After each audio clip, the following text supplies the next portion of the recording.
Go back மோடின்னு போட்டு எடுத்துட்டு பாருங்க டிஆர்பி ராஜா. அவர் என்னன்னா கோ பேக் மோடின்னு சொல்லிட்டு மோடி பின்னாடியே போயிட்டு இருந்தாரு நேத்து. பாத்தீங்களா? இது ஃபுல்லா அதுதான் இவங்களோட கோ பேக் மோடி போல இருக்கு. சேகர் பாபு அவர்கள் எங்கேயோ உட்காந்துக்கிட்டு பிரஸ் மீட் கொடுக்குறாரு. இவருக்கு கொஞ்சம் கூட வெக்கமா இல்லையா? நேத்து முதல்வர் ஒரு ட்வீட் ராஜேந்திர சோழனோட ஆடி திருவாதிரை பத்தி ஏன் போடல? அவருக்கு உடம்பு சரியில்லை, ஹாஸ்பிடல்ல எந்த வேலையாவது பார்க்காம இருக்காரா? ஒரு முதல்வர் சிஎஸ்ஐ சர்ச்சோட 75வது பவள விழால முதல்வர் என்ன சொல்றாரு? இன்றைக்கு தமிழகத்திலே நடைபெற்றுக் கொண்டிருக்கக்கூடிய அரசு உங்களால் உருவாக்கப்பட்டிருக்கக்கூடிய அரசு. இந்துக்கள் சோத்துல உப்பு போட்டு திங்கிறமான ஒரு தடவை செக் பண்ணிக்கணும். இது டைரக்டா வந்து என்ன சொல்றாரு முதல்வர்னா, இந்துக்களால நான் ஜெயிக்கல, கிறிஸ்தவர்களால நான் ஜெயிச்சேன்னு சொல்லி சிஎஸ்ஐயோட சர்ச்சோட அந்த 75வது விழால முதல்வர் போய் பேசுறாரு. பாரத பிரதமர் பாருங்க அங்கேருந்து வந்து உட்கார்ந்து நின்னுட்டு நமச்சிவாய வாழ்க, நாதன் தாழ் வாழ்க, இமைப்பொழுதும் எண்ணெஞ்சில் நீங்காதான் தாழ் வாழ்கன்னு சிவபுராணம் சொல்றாரு. பார்க்காம சொல்றாரு. மனப்பாடம் பண்றது பெரிய விஷயம் இல்லம்மா. மன்னர்கள்லாம் இந்துக்களே கிடையாது, தமிழர்கள்லாம் இந்துக்களே கிடையாது. இதெல்லாம் நீ ஏன் பேசுற? இதெல்லாம் அப்பட்டமான இந்து மத வெறுப்பு தானே உனக்கு. காங்கிரஸ் இன்னைக்கு கருப்பு கொடி கட்டுறாங்களே, வெக்கம் இல்ல?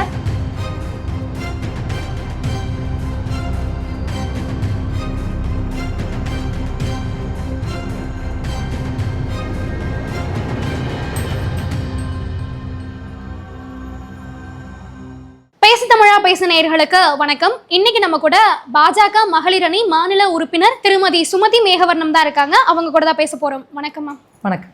எப்படி இருக்கீங்க? நல்லா இருக்கேன். நீங்க எப்படி இருக்கீங்க? நல்லா இருக்கேன் மேம். நேற்று பிரதமர் மோடி அவர்கள் வந்து கங்கை கொண்ட சோழபுரம் வந்திருக்காங்க. அப்போ வந்து ஒரு 2 ஹேஷ்டேக் வந்து ட்ரெண்ட் ஆனதை பார்த்தோம். ஒன்று வந்து டிஎன் வெல்கம் மோடி, இன்னொன்று வந்து கோ பேக் மோடி. இதுக்கு வந்து சேகர் பாபு அவர்கள் என்ன சொல்லியிருக்காரு அப்படின்னா, தமிழகம் வந்து வந்தாரை வரவேற்கக்கூடிய மாநிலம், தேவைப்பட்டா கோ பேக் மோடி ஹேஷ்டேக் கூட ட்ரெண்ட் பண்ணுவோன்ற மாதிரி சொல்லியிருக்காரு. இதை எப்படி பார்க்குறீங்க? ஒரு பாரத பிரதமர் ஒரு அரசு முறை விழாவா இங்கே வந்து வராரு. இதில் 2 விஷயம் நீங்கள் பார்க்கணும். முத நாள் வந்து தூத்துக்குடியில் அந்த விமான நிலையத்தில் கிட்டத்தட்ட 4500 கோடிக்கும் மேலே இருக்கிற நலத்திட்டங்களை நம்ம தமிழகத்துக்கு வழங்க வராரு. அப்போது நீங்கள் ஒரு தமிழ்நாட்டுக்கு ஒரு நல்லது செய்கிற வர பிரதமரை கோ பேக் அப்படின்னு சொல்கிறது தான் உங்களுக்கான ஒரு மரியாதையா? அடுத்த விஷயம், அவர் வந்து ராஜேந்திர சோழன் அவர்களோட இதுக்கு வரது பார்த்தீங்க அப்படின்னா, இது வந்து 1000 ஆண்டு பாரம்பரியம் மிக்க அந்த கோவிலை வந்து ராஜேந்திர சோழன் கங்கையிலேருந்து அந்த நீரை எடுத்துட்டு வந்து இங்கே அபிஷேகம் பண்ணி அந்த கோவிலை ஆரம்பிச்சு 1000 வருஷம் ஆகுது. இது எவ்வளோ பெரிய பெருமை.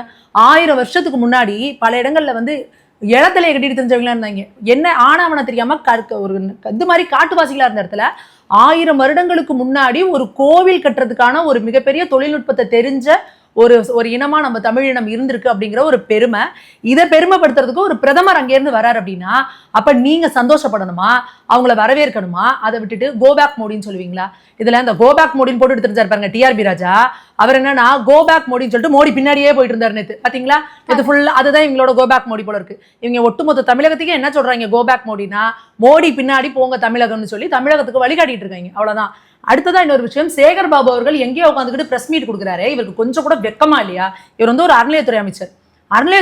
இவரோட அறநிலையத்துறைக்கு கீழே இருக்கிற அந்த கங்கை கொண்ட சோழபுரம் கோவில், அந்த கோவில்ல இவ்வளோ பெரிய ஒரு விசேஷம், 1000வது நட்சத்திர பெருவிழா ராஜேந்திர சோழனோட அந்த ஆடி திருவாதிரை நடக்குது. அதே போல அவருக்கு ஒரு நாணயம் வெளியிடுற விழா நடக்குது. இந்த இடத்துல இல்லாம அறநிலையத்துறை அமைச்சருக்கு என்ன வேலை? வேற வேலை. அவர் சொல்றாரு, எனக்கு அழைப்பு வந்துச்சு, என்னை கேட்டாங்க, ஆனா வந்து எனக்கு நான் உடம்பு முடியல, நான் போல. அதோட என்னங்க உங்களுக்கு கல்ற வேலை? இல்ல, ஒருத்தர் உடம்பு சரியில்லாம இருக்காது, அதோட உடம்பு சரியில்லைன்னா நீங்க என்ன உடம்பு சரியில்லைன்னா ஹாஸ்பிட்டல் அட்மிட் ஆயிருக்கீங்களா? உங்களுக்கு மித்ததுக்குலாம் போக முடியுமா? சனாதன ஒழிப்பு மாநாட்டில் போய் நீங்க முன்னாடி நிப்பீங்களா? கிறிஸ்துமஸ் விழால போய் உட்காந்துக்கிட்டு அல்லேலூயா அல்லேலூயான்னு கத்துவீங்களா? நீங்க இதே சிஎஸ்ஐ சர்ச்சோட 75வது பவள விழால போய் உங்களுக்கு என்ன வேலைங்க? நீங்க அறநிலையத்துறை அமைச்சரா இல்ல அல்லேலூயாத்துறை அமைச்சரா? தமிழ்நாடு அப்படின்றது சாதி மதம் கடந்த ஒரு எங்க போனா என்ன? இந்த உங்களுக்கு இந்த வேலையே உங்களுக்கு வேண்டாம். நான் கேட்கிற கேள்வி, நீங்க இந்து சமய அறநிலையத்துறை அமைச்சர், அப்போ உங்களுக்கு கீழே இந்த இந்து கோவில்கள் தானே உங்க கண்ட்ரோல்ல இருக்கு. அப்ப அந்த கோவில்கள்ல நடக்கிற ஒரு திருவிழாவுக்கு, ஒரு மிகப்பெரிய ஒரு 1000 ஆண்டு விழாவுக்கு உங்களால போக முடியல. சிஎஸ்ஐ சர்ச்சோட 75வது பவள விழால போய் நின்றுகிட்டு இது இன்னும் 100 ஆண்டுகள் தொடரும், இதை பண்ணணும் அதை பண்ணணும், இதெல்லாம் உங்களுக்கு பேச முடியுதா? முதல்வர் சமய அறநிலைத்துறைனா கிறிஸ்தவ பண்டிகைகளுக்கு போக கூடாதுன்னு எதுவும் சட்டம் இல்ல. இந்து பண்டிகைகளுக்கே நீங்க வாழ்த்து சொல்ல மாட்டீங்க, இந்து கோவில்களை நீங்க ஒழுங்கா செய்ய மாட்டீங்க, அப்புறம் கிறிஸ்தவ விழால போய் உங்களுக்கு என்ன வேலைன்னு நான் கேட்கிறேன். ஏன் நேத்து நீங்க அங்க வந்து கங்கை கொண்ட சோழபுரத்துக்கு வரல? இது எவ்வளவு பெரிய வரலாற்று சிறப்பு மிகச்சி நிகழ்ச்சி. 1000 வருஷம் ஆயிருக்குங்க. நீங்க யோசிச்சு பாருங்க. அப்ப நீங்க இந்த திமுகவோட பெருமையும் திமுக தலைவர்களோட பெருமை தந்து யார் பெருமையும் பேச மாட்டீங்க. ராஜேந்திர சோழனோட பெருமையெல்லாம் பேச மாட்டீங்க. நீங்க என்ன சொல்லுவீங்க? ராஜேந்திர சோழனே எங்க ஸ்டாலின் தான். ராஜராஜ சோழனோட பெருமையெல்லாம் பேச மாட்டீங்க. ராஜராஜ சோழனே எங்க கலைஞர் தான். இதுதானே உங்களுக்கு தெரியும். உங்களுக்கு தமிழர்களோட வரலாற்று அளிக்கணும். இங்க உங்களை தாண்டி இங்க தமிழர்களுக்கு ஒரு பெருமையும் கிடையாது. இதானே ஒரு கோவில், இந்து கோவிலுக்குள்ள போய் ஆகா இந்த கோவில் இவ்வளவு பெருமையானது, இந்து மன்னர்கள் அந்த காலத்துல வாழ்ந்த மிகப்பெரிய மன்னர்கள், உலகம் முழுக்க போய் சாம்ராஜ்யம் கட்டி ஆண்ட மன்னர்கள் கூட கோவில்கள் கட்டினாருங்க. எப்படி வந்து தங்களோட சைவ சமயத்தை வளர்த்து எடுத்திருக்காங்க. கங்கையில இருந்து நீங்க போயிட்டு ஒவ்வொருத்தன் வெளியில இருந்து நமக்கு படையெடுத்து வராம பாருங்க, என்ன பண்ணிட்டு போவான், இங்க வந்து நம்மளோட தங்கம் வெள்ளி வைரம் இங்க இருக்க பொண்ணுங்க எல்லாத்தையும் கொள்ளையடிச்சுட்டு போவாங்க. ஆனா இங்க இருந்து போன ராஜேந்திர சோழன் என்ன தெரியுமா செஞ்சார், அங்க இருந்து கங்கையில இருந்து கங்கை நீரை கொண்டுட்டு வர்றாரு. அங்க போய் அங்க படையெடுத்து போய் வென்றுட்டு அங்கேருந்து கங்கை நீரை கொண்டுட்டு வந்து இங்க வந்து சிவனுக்கு அபிஷேகம் பண்ணி இங்க ஒரு கோவிலை நிர்மாணம் பண்றாரு. இங்க இருக்கிற மக்கள் இங்க இருந்து அவ்வளவு தூரம் போய் கங்கையில நீராட முடியலன்னு வருத்தப்படாதீங்க. நான் இங்க ஒரு ஏரி தோன்றேன், சோழ கங்கம்னு தோன்றேன், அந்த கங்கை நீரால இதை நிரப்புறேன், இதுவே இனிமே கங்கை நீர் போல புனிதமானதுன்னு சொல்லி. அப்ப எந்த அளவுக்கு அந்த மன்னர்கள் வந்து எல்லை தாண்டி, நீங்க இன்னைக்கு வடக்கு கிழக்கு கத்திரிக்காய் இந்த கதையெல்லாம் பேசுறீங்க பாருங்க, அன்னைக்கு ராஜேந்திர சோழனுக்கே இருந்திருக்கு பாரத தேசம் முழுக்க ஒரே தேசம் தான் அப்படிங்கிறது. ராஜேந்திர சோழன் மன்னர்கள் காலத்துல இருந்து அவங்க அப்படிதான் இருந்திருக்காங்க. நான் என்ன கேட்கிறேன், இப்ப மன்னர்களோட பெருமையை இவங்க பேச மாட்டேன்றாங்க, பேச தவறுறாங்க அப்படின்னு சொல்றீங்கல்ல, அவங்க பேசிதான் நமக்கு வரலாறு தெரியணுமா? ஏன்னா பள்ளிக்கூடம் படிக்க காலத்துல இருந்து எல்லார பத்தியுமே நமக்கு சொல்லி கொடுத்துருக்காங்க. நீங்க பாட புத்தகத்துல எத்தனை இதுல வந்து ராஜராஜ சோழனை பத்தியும் ராஜேந்திர சோழனை பத்தியும் அதுக்கு அடுத்த வம்சத்தை பத்தியும் நீங்க சொல்லுங்க. சோழ வம்சத்துல உங்களுக்கு எத்தனை தலைமுறை பேர் தெரியும் சொல்லுங்க, எத்தனை பேர் தெரியும் சொல்லுங்க. ராஜராஜ சோழன் தெரியும், ராஜேந்திர சோழன் தெரியும், அதுக்கு முன்னாடி கரிகால சோழன் தெரியும். ஓகே, பாண்டிய மன்னர்கள் எத்தனை பேர் தெரியும் உங்களுக்கு? அவங்க பேர் எனக்கு ஞாபகம் இல்ல, ஆனா அவங்களுடைய வரலாறு தெரியும். டெல்லியில ஆண்டாங்கல்ல பாபர் ஆரம்பிச்சு அக்பர், அவர் ஷாஜகான், அவங்க வருஷம் சொல்லுங்க பாப்போம். பாபர் தெரியும், அக்பர் தெரியும், ஷாஜகான் தெரியும், அதுக்கப்புறம் வரிசையா. ஏன்னா வரலாறுல கொஞ்சம் வீக், நீங்க வீக்கா இருக்கலாம். ஆனா நாங்க இப்ப எங்களோட பாட புத்தகத்துல இந்த முகலாயர்களோட வரிசை எப்படி வருஷ கிரமமா அவங்க என்ன பண்ணாங்க, அவங்க அதை பண்ணாங்க, அவங்க செய்த உண்மையா இந்துக்களுக்கு என்ன துரோகம் பண்ணாங்கிறதெல்லாம் இல்ல, இவங்க அதை கட்டினாங்க இதை கட்டினாங்க அப்படின்னு அப்படியே குளோரிஃபை பண்ணி இந்த வம்சம் தெரியுது. இங்க சோழர்களோட பெருமையோ பாரம்பரியமோ எத்தனை பேருக்கு தெரியும்? உங்களுக்கு தெரியுமா? ராஜேந்திர சோழனோட நட்சத்திரம் வந்து ஆடி திருவாதிரை, இவரோட பிறந்த நாள் விழா அப்படின்னு அரியலூர்ல கொண்டாடப்படுதுன்னு இங்க மோடி அவர்கள் வரதுக்கு முன்னாடி வரைக்கும் உங்களுக்கு தெரியுமா? தெரியாது. தமிழக மக்களுக்கே பெரும்பான்மையான பேருக்கு தெரியாது. ஏன்னா இங்க நம்ம மன்னருடைய வருகை எல்லாம் தமிழ்நாட்டுல ஏதோ ஒரு விஷயத்த மேலதானே கொண்டு போயிருக்கு. நாங்க சொல்றது, ஏன் எங்களோட தமிழர்களோட பாரம்பரியத்தையும் அந்த கலாச்சார விழுமியங்களையும் நீங்க ஏன் புகழ்ந்து பேச மாட்டேங்கிறீங்க? நேத்து முதல்வர் ஒரு ட்வீட் ராஜேந்திர சோழனோட ஆடி திருவாதிரை பத்தி ஏன் போடல? அவருக்கு உடம்பு சரியில்லை, ஹாஸ்பிட்டல்ல எந்த வேலையாவது பார்க்காம இருக்காரா? கைலியை கட்டிட்டு வந்து உட்கார்ந்து எல்லா வேலையும் பார்த்துட்டு தானே இருக்காரு. 150 தொகுதிகள்ல வந்து உறுப்பினர் சேர்க்கை முடிஞ்சிருச்சுன்னு சொல்லி பதிவு போடுறாருல. நான் என்ன சொல்றேன், உடம்பு சரியில்லாம மருத்துவமனையில இருக்காரு. அப்படி இருக்கும்போது தமிழ்நாட்டுக்கு தேவையான விஷயங்களை மருத்துவமனையில இருந்துட்டே பண்ணிட்டு தானே இருக்காரு. அத பெருமையா பேச மாட்டேன்றீங்க. இப்ப இதுக்கு அதுக்கெல்லாம் நேரம் இருக்கு, அவருக்கு அதுக்கு நேரம் இருக்கு. தொகுதியில எத்தனை தொகுதியில நாங்க வந்து 150 தொகுதிகளுக்கு மேல உறுப்பினர் சேர்க்கையை முடிச்சிட்டோம், இதெல்லாம் பார்க்க முடியுது. உங்களுக்கு நேத்து அவ்வளவு ஒரு முக்கியம் இன்னொன்னு, இவர் ட்விட்டர்ல போடுற அந்த ட்விட்டர்ல எக்ஸ்ல போடுற எல்லாத்தையுமே இவரே ஒன்னும் கைப்பட டைப் பண்றது கிடையாது. இவர் அட்மின்ட்ட சொன்னா அவங்க போட போறாங்க. அதுல போட்டிருக்க கண்டென்ட்ல பாதி என்னன்றது கூட அவருக்கு தெரியாது, அது வேற விஷயம்.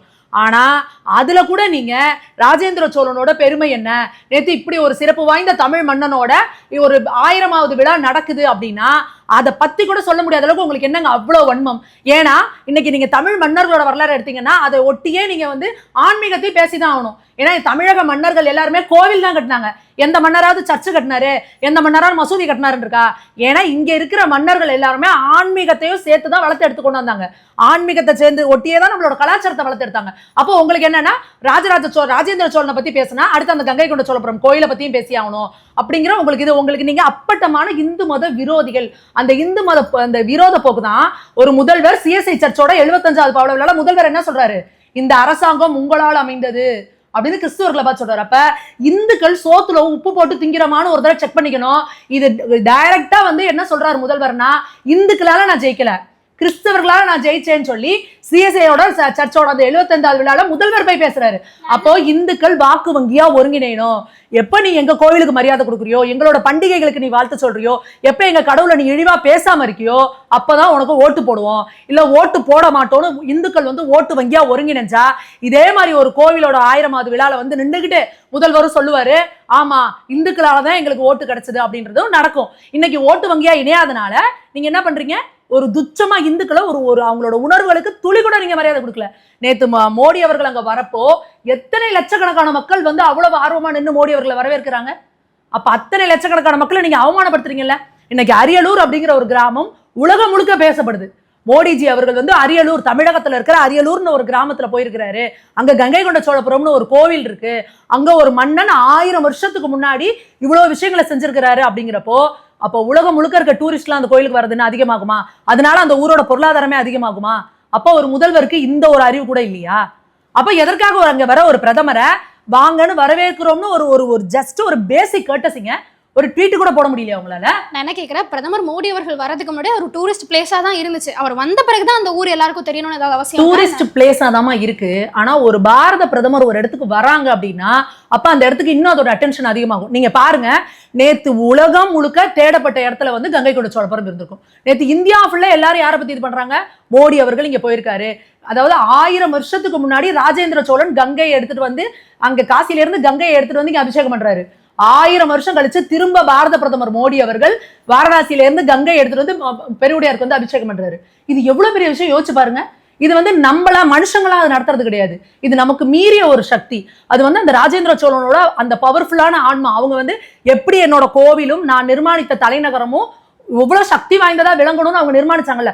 அவங்க 1025 அவர் வந்து இது பண்றாரு. ஒரு 250-300 வருஷம் வரைக்கும் அது வந்து அவ்வளவு ஒரு செழிப்பமான நகரமா இருந்தது. அதுக்கப்புறம் அது வந்து ஒரு சின்ன கிராமமா ஆகி இன்னைக்கு எப்படி இருக்குன்றத பாக்குறோம் அந்த இதெல்லாம். ஆனா இன்னைக்கு திருப்பி அதோட தான் வந்து மீட்டு எடுத்திருக்கு. இனி பாருங்க, நிறைய டூரிஸ்ட் வரப்ப அதை சுத்தி நிறைய பொருளாதாரம் வளரும். அப்ப இது ஒரு பேசிக்கா எல்லாருக்கும் தெரியலங்க. நிறைய பேர் அந்த கோவிலுக்கு வரப்ப நீங்க பாருங்க, தஞ்சை பெரிய கோவிலுக்கு நிறைய பேர் வருவாங்க. ஆனா அதே கங்கை கொண்ட சோழபுரத்துக்கு வரது பாத்தீங்கன்னா கம்பேரிட்டிவ்லி ரொம்ப கம்மியா தான் இருப்பாங்க.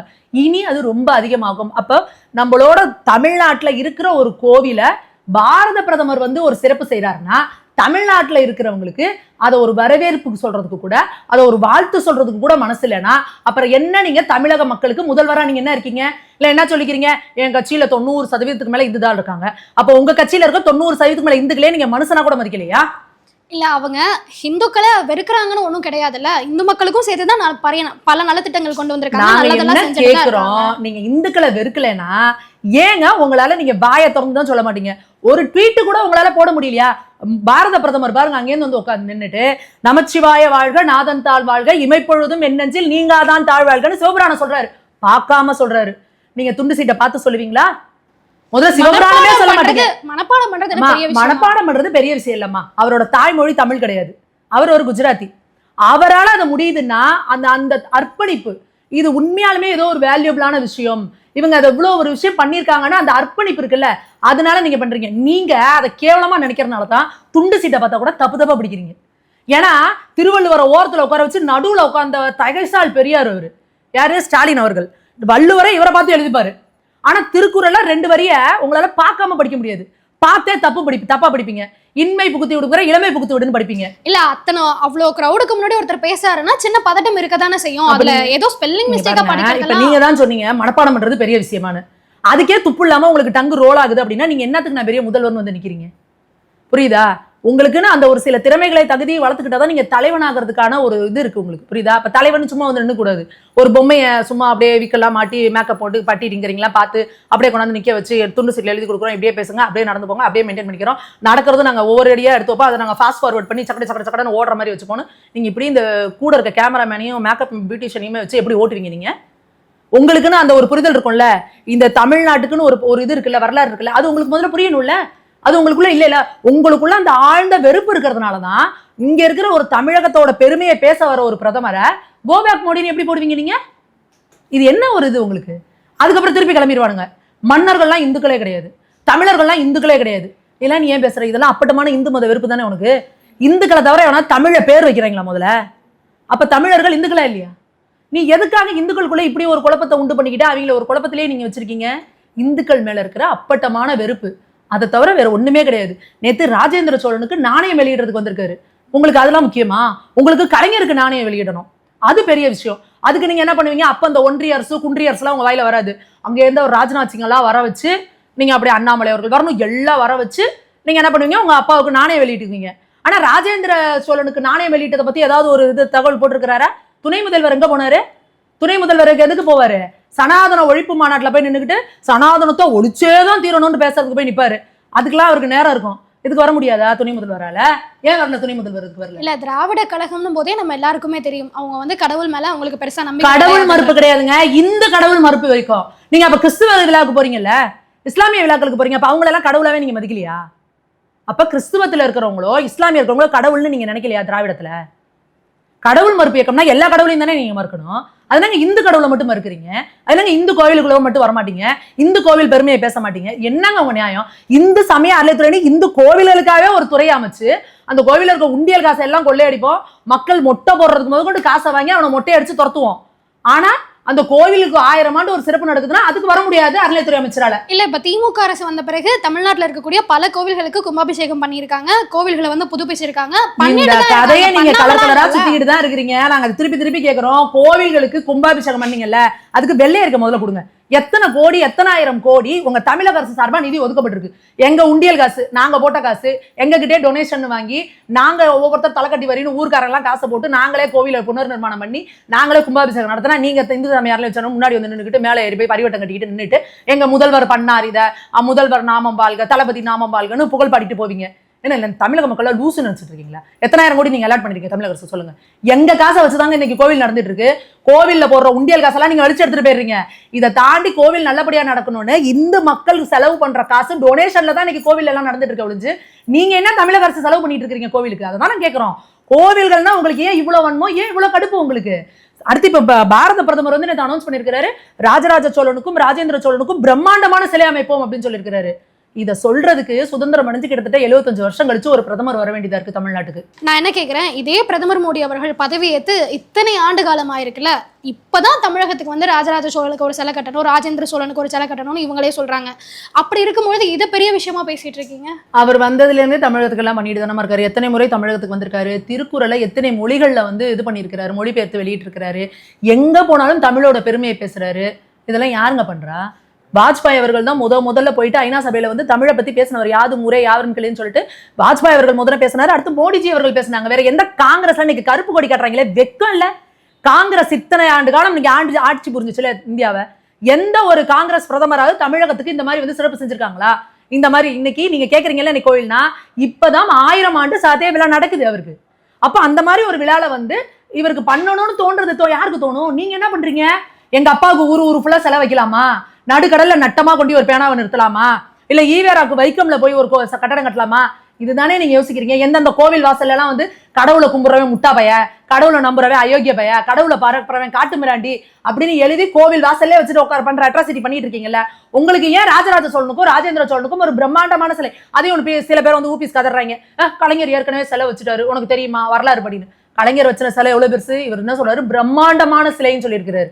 அப்போ இங்க இத்தனை ஆண்டு காலம் கிட்டத்தட்ட 75 வருஷம் கழிச்சு பாஜக இருந்து ஒரு பாரத பிரதமர் மோடி அவர்கள் வந்துதான் இங்க தமிழக மன்னர்களோட பெருமையை உங்களுக்கு எடுத்து சொல்ல வேண்டியதா இருக்கு.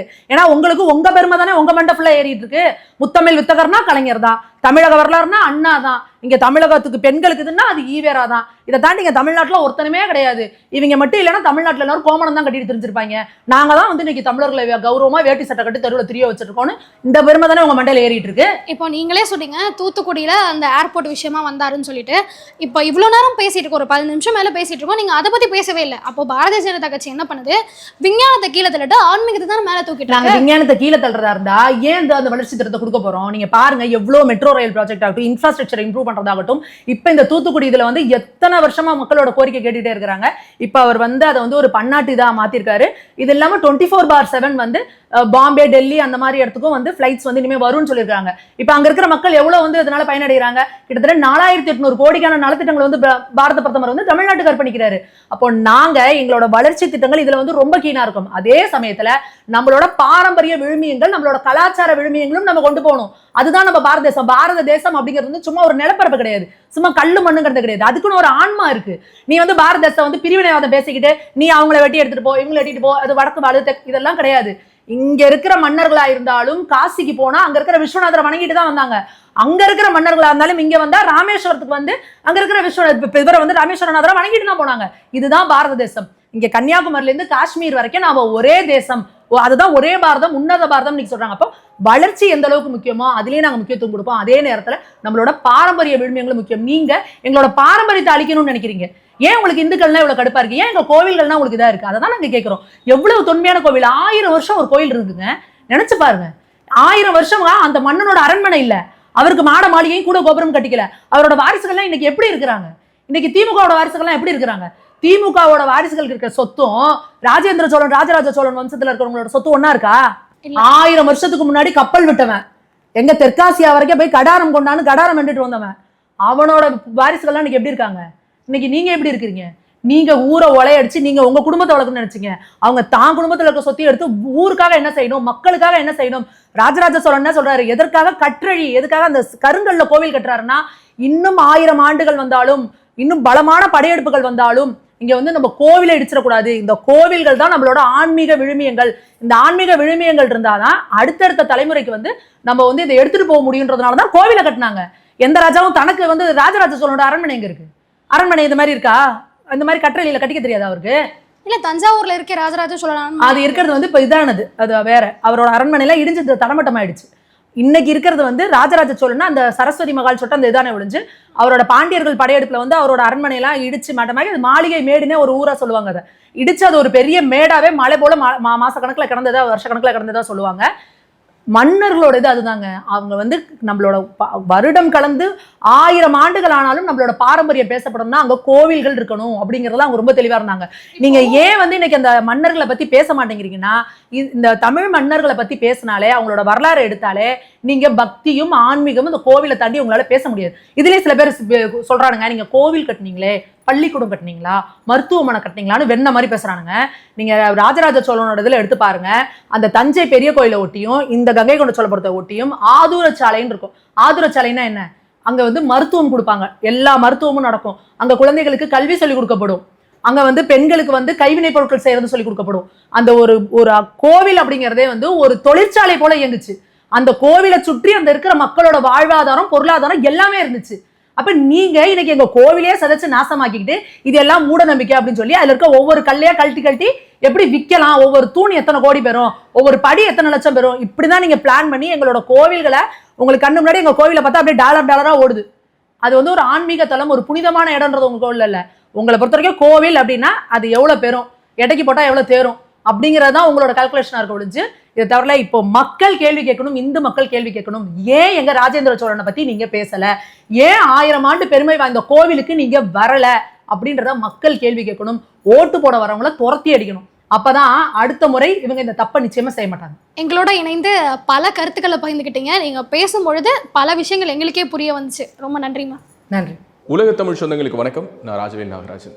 பேசு தமிழா பேசு வலையொலியுடைய வளர்ச்சிக்கு நீங்களும் உறுதுணையாக இருக்கணும்னு நினச்சிங்கன்னா இந்த வீடியோடைய டிஸ்கிரிப்ஷனில் இருக்கக்கூடிய ரேசர் பே லிங்கை கிளிக் பண்ணுங்கள். அந்த லிங்க்கில் போயிட்டு உங்களுக்கு விருப்பமான தொகையை பேசு தமிழா பேசுவனுடைய வளர்ச்சிக்கு உங்களுடைய பங்களிப்பாக நீங்கள் கொடுக்கலாம். நன்றி, வணக்கம். இப்ப சனி பகவான் நீச்சம் அடைகிறத தான் நாம கர்மா நீக்குதல்னு சொல்றோம். அதை பத்தி உங்களுக்கு தெரியுமா? சனி அப்படின்றது நீச்சமாகிறத தான் நம்ம ரொம்ப நல்லது.